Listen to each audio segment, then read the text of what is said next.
Hi ma'am, ngasisu customer Leisabi Masak fajarabi ama laaga Android ki Redmi 15 ama lawbikre hojik phone gi masak se machu se yengsiko customer sisu masak yam fajai masak yam nungshi phone siga chana do yam mali machu se yam fajabamni purple oidoini yengotu wow fajare sidi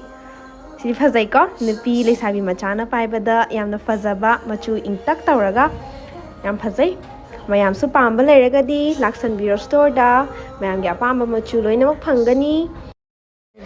adagi magi phone cover su yauzarani ko masagi cable charger loinna su yauzarani sini mayam pamba leradi su laksan biro adagi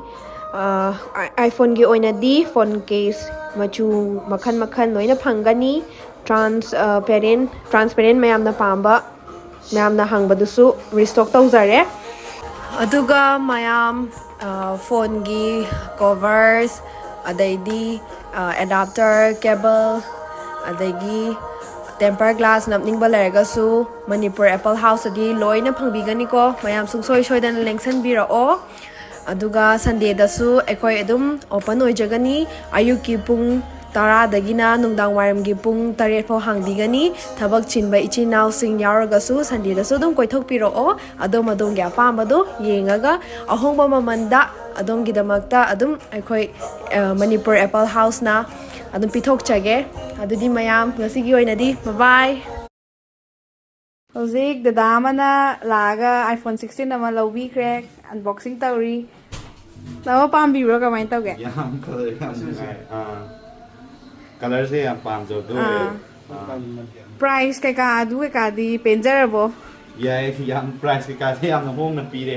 yam nungai feedback khra bibiramo ne koi Manipur Apple Store ge wina haidi mayam chu kha posit se kha hega koiro ai chu yam nungai na pai jara ge labo do phone si yam pam jare ai color si so ai yam pam thoe ado feedback se mayam su lakpio si store sida yam hong na maman do pijari adu offer so yam pijari thank you so much welcome hojik mayam Manipur Apple House da yamda masang matang fajabi pukchal chawbi che ama laaga iPhone 16 pink color gi ama lawsan bikre che si unboxing am tawsi ne fajana kamaina tawing se mama tawi yani